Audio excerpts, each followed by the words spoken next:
What's up, everyone? It's your boy SmooveTalkTV, man. I appreciate everybody for watching my show. Today I got Culture Central in the building. And GRUMER. Alright, what's good, y'all? My name is Stephon Greenlee, CEO of Culture Central and the CEO of GRUMER, the first ever mobile grooming delivery app. My name is Denzel Tim. I'm from Las Vegas, Nevada. I am the president of GRUMER. My name is Donald McIntosh from Chicago, Illinois. I'm the VP of GRUMER. So what's up, y'all? How everybody doing today, man? We're doing good. Good, man. I appreciate y'all. I appreciate y'all for coming on my show and everything, man. Of course. So just let everybody know where y'all from. Well, I'm from Peoria, Illinois, small town, 2 hours from Chicago. I love my city. 309. That's it. I'm from the 702, Las Vegas, Nevada, Sin City. I love my city as well. And yeah. I'm from Chicago, the second most beautiful city in the world. Next to Peoria. Stop it, man. Stop it. Next to We Peoria. behind Paris. We gonna take them home soon, no doubt. So this describe like what was like growing up there, the vibes, like, you know what I'm saying, in y'all environment. Okay, so growing up in Vegas, you know what I mean, it's kind of like, you know what I mean, a lot of people say, you're from Vegas, you live in a casino, stuff like that, but Vegas is really like, just like any other city. I feel like growing in Vegas is not different than, any other place that you grew up in. Peoria. Most people don't even know what Peoria is. Home of Richard Pryor. That's what most people would know. Sean Livingston, NBA champion. But it's like any other city, I would say, but it has a character. It has lots of soul. You know, it's very soulful, but it also does have its drawbacks. Like the economy is horrible, especially for Black people. It's ranked as the #2 worst city for African Americans in America. You know, so it's not many opportunities. So when I grew up, you know, I always knew I wanted to do better, but I knew I couldn't get that better where I'm from because it's no opportunity. So that's why I came to Atlanta, you know, to be surrounded by people like them who own the same things, because in an environment like that, you can't grow, which is one of the main reasons why I strive to succeed so much, so that I can go back and make my city an environment where Black people can grow and succeed, because it's not like that right now. I mean, Chicago, I mean, you see the media, I mean, it speaks for itself, but like for me, I mean, it's like any other city. I mean, you got violence everywhere, but it's like, it's about you and what you doing and what you staying focused to. So me, I came to college, you know, to change that background of myself and where I'm from, to better myself. Facts. Damn. So like so describe was like far as like what y'all had to do to survive in y'all city, far as all of that. Like, did y'all play any sports? Did y'all, you know what I'm saying, do music? You know what I'm saying, did y'all any activities? I did everything. Man. Music, basketball, Dance. football. I didn't like football for real, but basketball, everything. Rap. I tried to rap, spoken word. I done did everything. Shot music videos. I used to do the YouTube skits, questioning people in high school. Everything you can imagine, we was doing it. Me and my homies, we was thinking of a million ways, trying to come up with a million ways to get rich, just hoping one hit, you know. So, I mean, I used to play basketball throughout my whole high school career. You know what I mean? I never gave up. I always had the mentality of never giving up. As I was trying out for my high school, you know what I mean, basketball teams, I got cut all 4 times, but you know what I mean? But I never gave up, so you know what I mean? Right. So I got to fight, you know what I mean? You know, I never gave up, and I, you know what I mean, chose something else better to do other than playing basketball, because you know, everybody can go to NBA. I started my clothing line, Paragandhi, back in high school, and I grew it in college. It became one of the most popular clothing lines on campus, and we're going to have another comeback this semester, so I'm excited for that to happen. for sure. And I mean, me, man, I did it basically what they did. I played basketball. I even danced. I was in the choir. I was just trying stuff as a kid, just coming up, trying to figure out something to do, man. Fact. Something productive. Fact. So like, what position you play in basketball? So I mean, I was the guard. I was way smaller than I was now. So you was out there hooping, huh? I'm trash now. Ain't gonna lie. What about you? I was short, but I was super fat. So they had me playing power forward, but all the power forwards was taller than me. But I made the team, shit. But I was trash. Like, okay. I ain't gonna lie, I was playing the big man, even though I was, you know what I mean, and even though I was small, you know what I mean, I was still playing big man because I didn't know how to dribble that well, but you know what I mean, I know how to shoot, I know how to take them in the paint, so you know what I mean, that's the role I played. Right. So like, if y'all don't mind me asking, like, what was the household like? Like, what was your household like? As far as like, y'all grew up in a single mother household, did y'all have fathers around? You know what I'm saying? So it's just. I grew up in a single mother household. My father was always in jail when I was a kid, so my mom had to raise us. I had 4 other siblings. I had 3 brothers and 1 sister living in the household with me. It was pretty hard. My mother struggled a lot. You know what I mean, trying to raise us, working jobs every day. You know what I mean, trying to make things do. We moved in a household. I remember one time, you know what I mean, we was living with my grandpa in one small house. It was like 10 people in it. We had to sleep on the floors, you know what I mean? It wasn't a good situation at all. That's why I felt like I needed to change my environment to help my family for the better, so we don't have to struggle like that ever again. For me, I had a culture come up. I didn't have both my parents together. They split young. I feel like a lot of young people had the same come up. Like my dad, he went to prison for 12 years. Worked menial jobs, factories, sometimes didn't work, sometimes didn't have places to stay, you know. So that was my come up. I had great family, you know, I had well-rounded family, you know, from all different parts. So I knew every side of life, you know. That's my come up. I love my city. I feel like it made me grow up younger than a lot of people just because of the type of city I come from. But I feel like if it wasn't for that, I wouldn't be where I'm at today. So I appreciate that. And I mean, my family, my mom and pops weren't together. My pops was in jail, but it's like he still made time to make sure like I knew certain things. Like when he did get out, like we'd have a chess game. We'd just sit there and talk about stuff. You know, he'd teach me about the pieces, but he'd be like related to your life. Like as you go on, remember these chess pieces and put it in your life. My mom, she worked 2 jobs, but I ain't really have it bad for real. She was able to provide. And you know, like, that's one thing I say, like, I feel like I wouldn't be who I was today if it wasn't for my pops, because even though he wasn't successful and, you know, he didn't go, you know, that he did have a lot of wisdom that guided me in life, you know. A lot of shit that he taught me is things that I still think about today, you know, like, oh, don't do this, you know, don't tell people your next move before, you know, things like that. You know, he molded me into the person I was. But, you know, now the goal is just to be the first generation everything, first generation not to go to prison. Because my brother went to prison my whole life. I seen him in and out of jail. You know, all the men in my family, alcoholics, and, you know, a whole lot of stuff. So, you know, really, I feel like I'm that redemption, like the one to finally change how things are, you know. So, first generation graduate, first generation to start a business, you know, first generation not to go to prison and do everything. So that's why we go so hard for what we do too. So how you think like not having like, you know what I'm saying, both parents around like together affects the community? I feel like it affects it bad.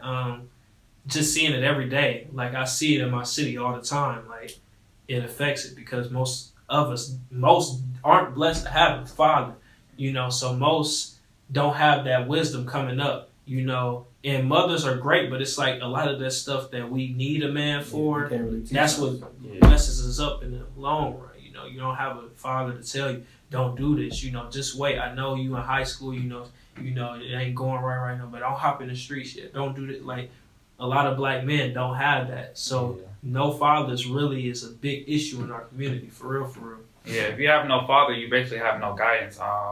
Growing up, my mom raised 3 boys, you know what I mean? I didn't think none of it because, you know what I mean, that was what I was used to. But if I had that father figure in my life during my younger years, I don't know how different life would have been because, you know, I didn't have that.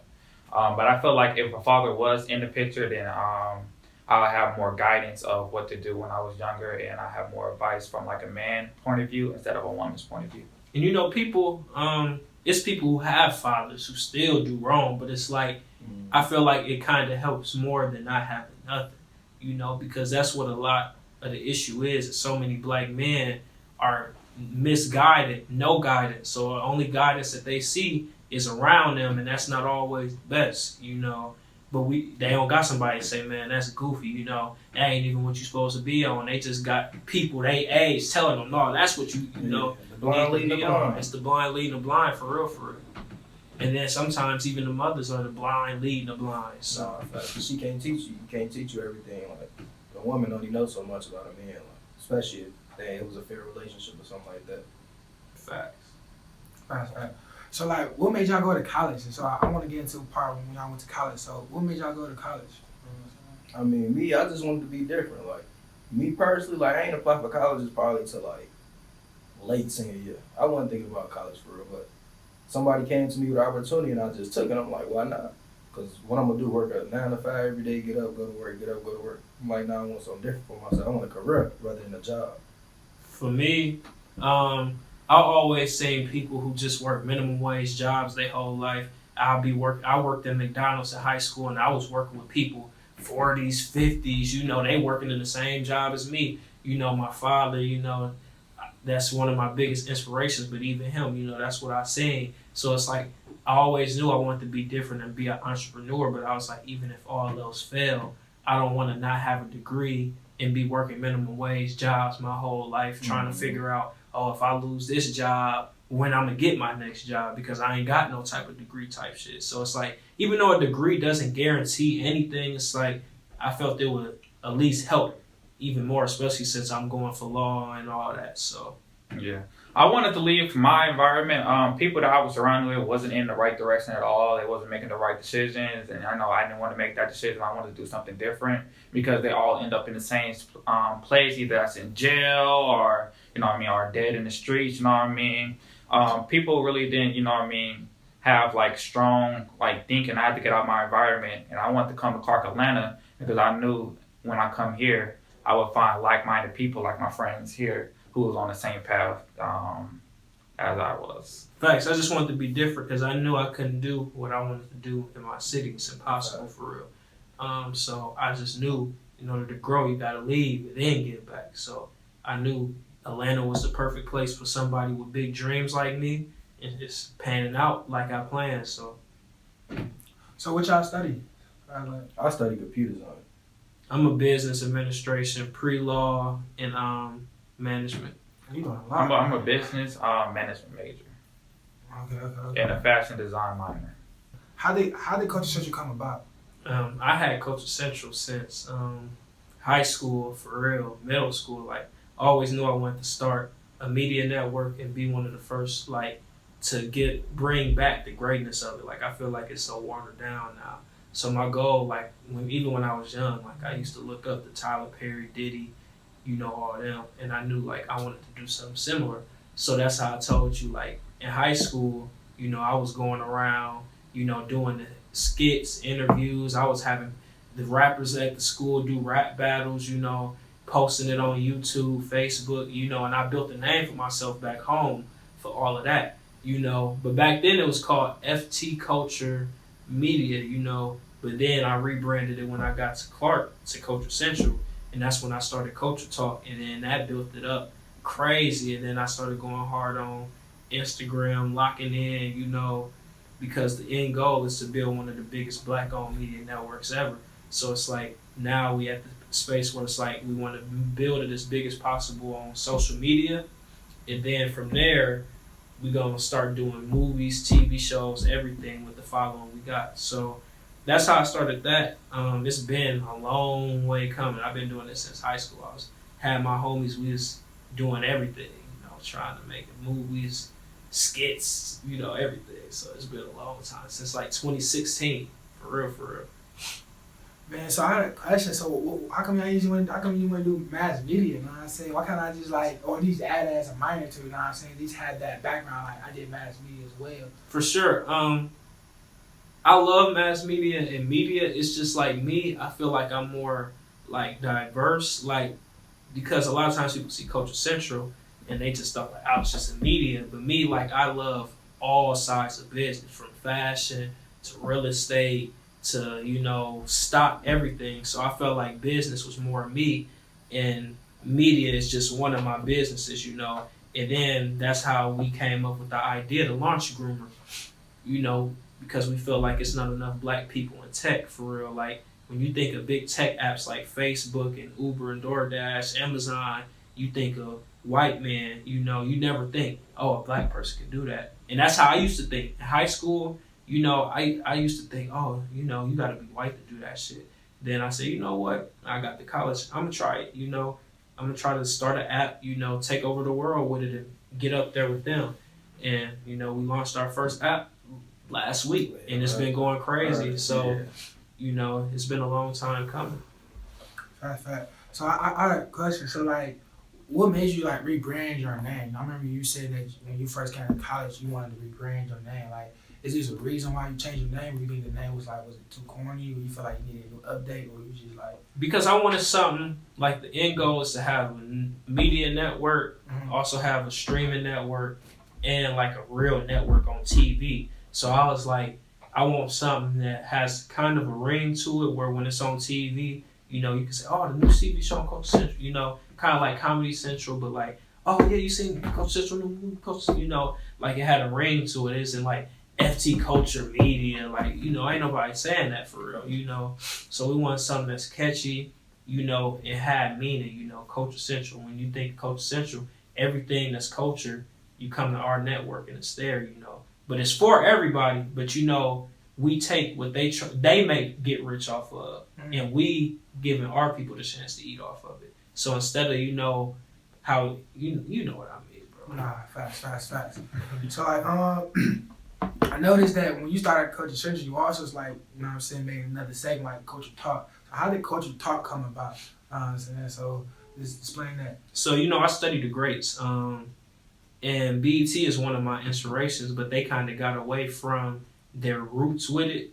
But like it was this show called Teen Summit, and it was super big. They had Eazy-E, Jada Pinkett on there, and basically they would have young people talk about issues in the world, and I was like, we don't got nothing like that in this generation. Like if you see viral videos of people saying their opinion, viral shows, it's never people our age. It's always 30-year-olds saying how they feel about shit. We don't have a voice from 16 to 21, 22. We don't got a voice. So I was like, let me create something where I show how we feel about the world, how we feel about stuff. Because really our opinion is one of the most important because we the future of the world next to the young kids. Facts. So like, how did the debate come along? So I see that you did a lot of debates and you come up with different segments and stuff like that. So like, how did you pick the right people to to help you to produce the Culture Talk? It was really just everybody around me who wanted to do it. Get my just like with GRUMER, get my homies on the same mission as me. We build and succeed. I didn't just it's like I felt like God gonna give me anybody who's meant for me is gonna be brought to me and we gonna grow. Just like I'm a blessing to them, they're a blessing to me.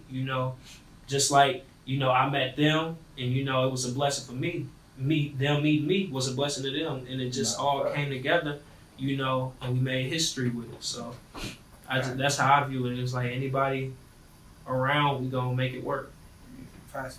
So let's just get into you creating your first app. Well, creating the first grooming app ever. Mobile grooming delivery app. First. You know what I'm saying? So, and you 21 years old. So that's different. You know what I'm saying? You showing young people that like it doesn't matter what age you is. That if you believe in your dream, you should go ahead and do it. You shouldn't let nobody tell you what you can and can't do.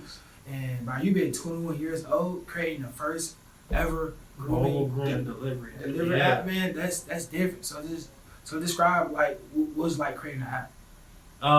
It's a long process. So first you get the idea, and you go through the process of, is it a good idea?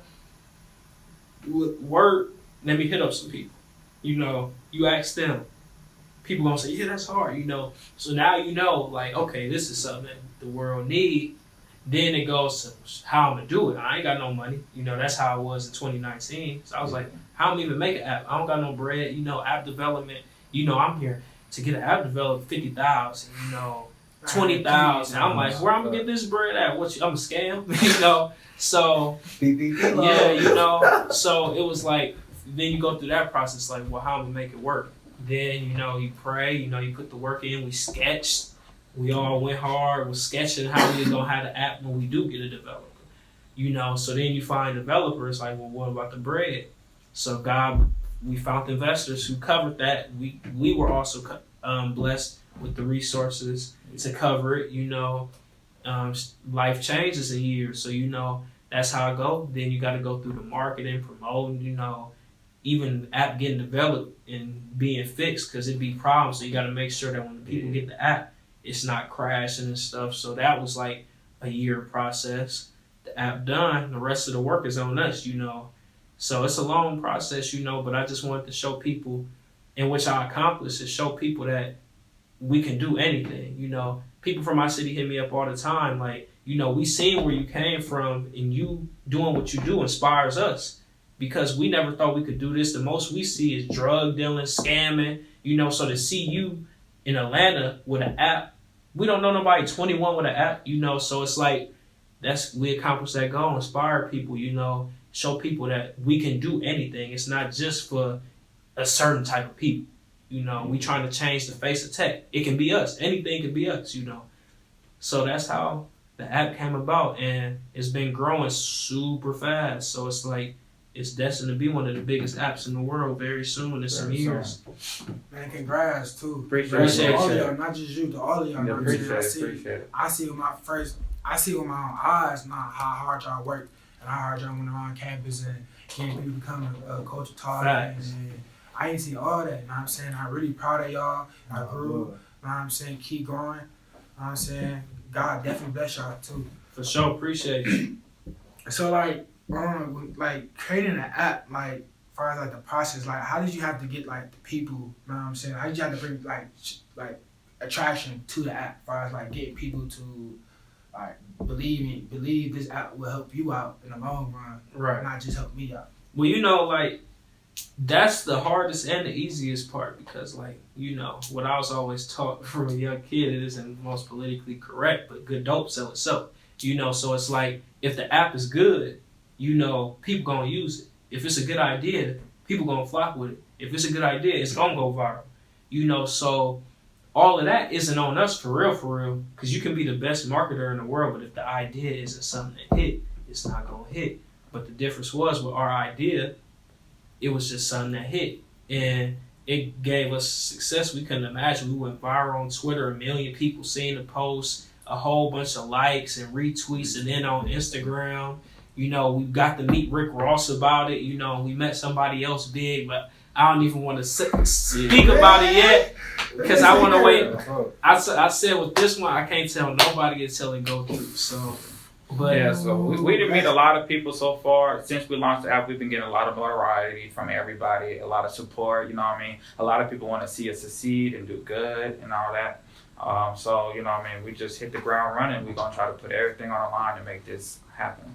Yeah, and you know, God going to bring you the people. I used to think, because the day we posted the app, I was like, I mean, we really didn't think it was going to go up how it did when we first did. I thought I was going to post it. It was going to get like 200 likes, you know, like people was just going to look over it. And then I posted it I looked, 10 minutes, 300 likes, you know, 30 minutes, 500, you know, an hour, 1,000. I ain't never had a post on my page get 1,000 likes. So I'm like, hold up now, like this is going I said this is going up. Then it get crazy because then you got people with check marks hitting you up, messaging you. You know, it's like I had people who was my inspirations, like people I watched their Instagram page, like inspirational videos and stuff, follow me from our posts, you know, stuff like that. It'd be like, dang, like this app, you know, I thought from 200 likes, that's what I thought, to this many people. And then meet Rick Ross, he's saying that's going global, young. You know, like that's the type of, you know, that's God. That ain't me, you know. What was it like getting our first 1 million views on Twitter? You know, for me, it was like crazy because I was like, dang, I didn't even imagine that our app would get half. Like when I posted on Twitter, I thought like it was gonna get 100 retweets. Because at first it was moving slow, and it just started moving fast. You know, so it was amazing to me. But at the same time, I was used to it because of Culture Central. Like I'm used to us like going viral on social media. It's like a shoulder shrug now for real. But it's still amazing because it's not Culture Central. You know, it's our app. It's something we came up with. Something that somebody with 2,000 followers posted. You know, so it just shows like people really. It's just great affirmation for real. Just to know that what you're doing, people see the vision, and that it's something that can succeed if you do the right work. So that's the most. It's just motivation to keep going harder for real, for real. Yeah, motivation, definitely. Definitely. So like, describe what it was like meeting Rick Ross. Hey man. So that surprised me. I ain't gonna lie, bro. Yeah. I'm like, I woke up.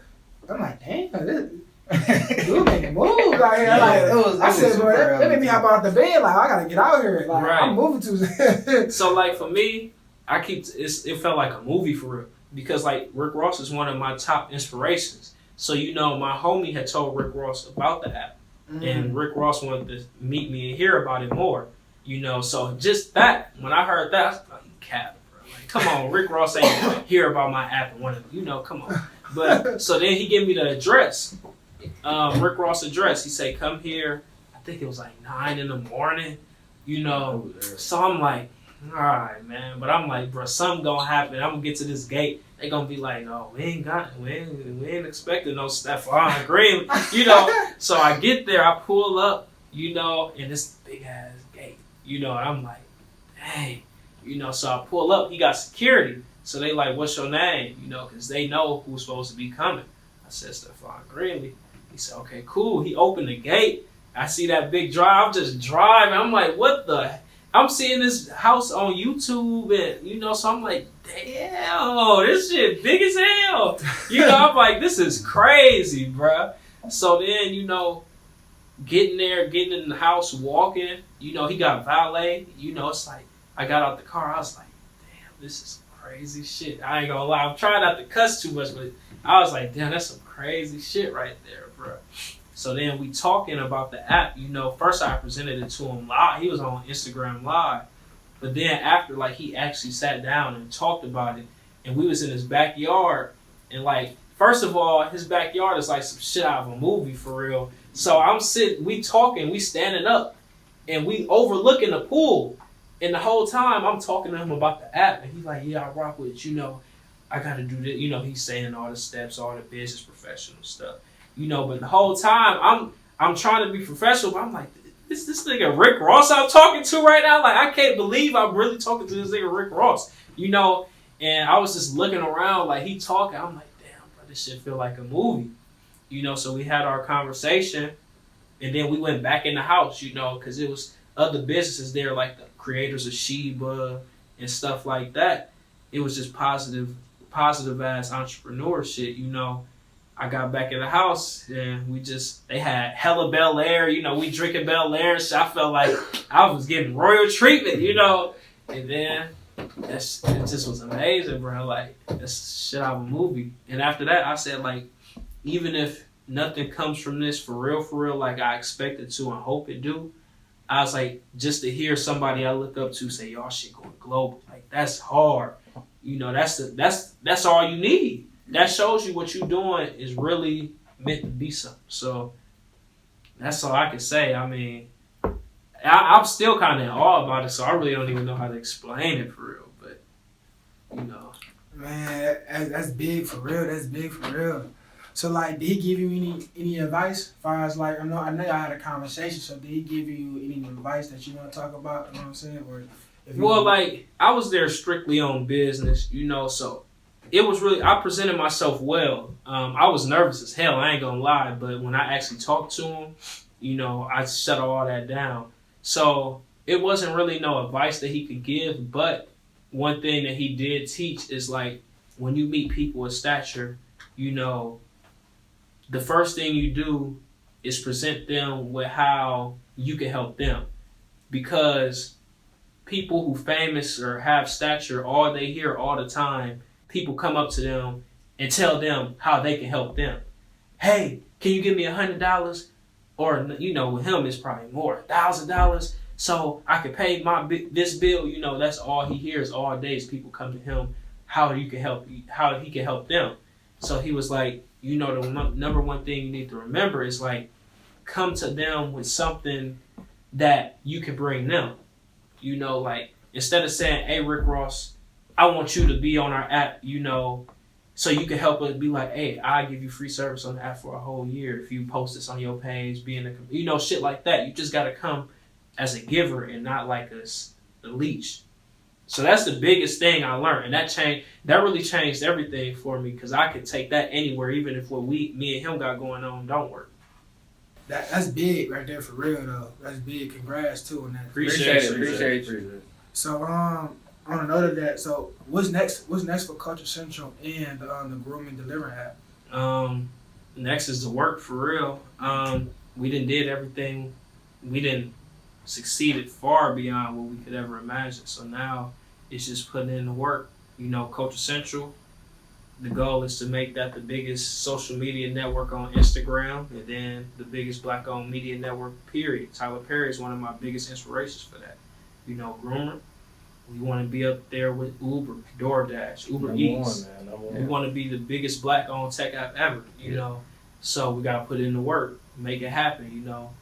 Let God work, you know, you reap what you sow. So that's what's next, you know. And then after that, another app, another movie, you know, more moves, you know. It's only the first one, man. We got much more coming, so. Yeah, we right here, we trying to get all the way at the top. So we at the beginning right now, you know what I mean, we have a lot of stuff in store, you know what I mean, it's nothing that we can't do. Mogul status. That's the goal. For sure. Definitely.